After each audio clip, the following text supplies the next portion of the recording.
Hi, Sean here. I'm back again to tell you more about people with disabilities and their user experiences with accessible and inaccessible technology. So another person in my town is John. John was born blind and he lost most of his hearing around age 8.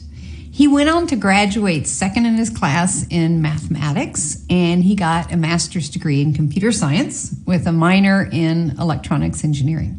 John is blind and deaf, so he can't hear the screen reader. So how does he get information?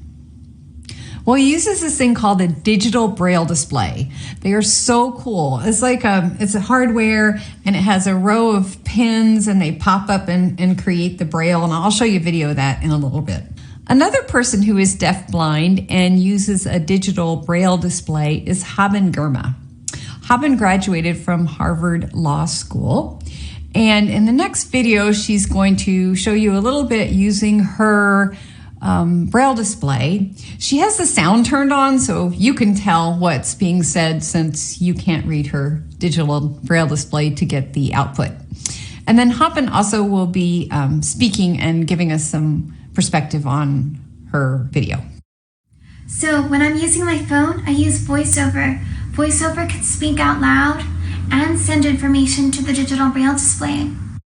News. Checking for news. National Geographic. Unread. World's largest rodents on lam from Toronto Zoo. I'm panning right on the braille display using the advanced forward button. If I wanted to instead use hand gestures on the iPhone, I could flick right with one finger. To open an item, I can double tap anywhere on the screen. Text size. Caption. Title. Title. World's large title. After escaping from the High Park Zoo in Canada, 2 capybaras have eluded capture by Jason Biddle. Published June 9. Most people do their best to avoid rodents of unusual size. But after a pair of capybaras escaped from Toronto's High Park Zoo on May alert. Gordon. Hi, I'm at the door sushi, pot of food, fish cake with swirl design.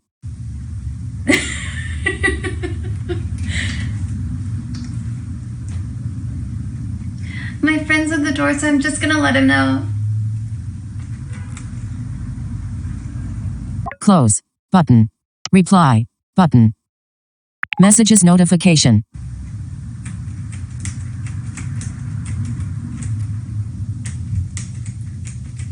Hang. In. There.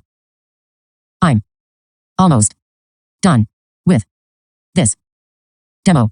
Send. Button. VoiceOver has allowed me to access more information, news, mail, and messages. And it's also a way for me to know when friends are at the door. Sushi sounds good right now. Did you know that screen readers are also used by people who can see just fine? So for example, Sarah. I met Sarah in a summer program for high school students with disabilities preparing for college a few years ago. Sarah is super smart, yet she has trouble processing text information that she reads. She can process information she hears just fine, but not that she reads. So she uses a screen reader to get like text information off the computer, even though her vision is fine, because that's how she can process the information. You're going to learn a lot more about different cognitive disabilities in the next module and how people with different disabilities access technology and have accessibility requirements.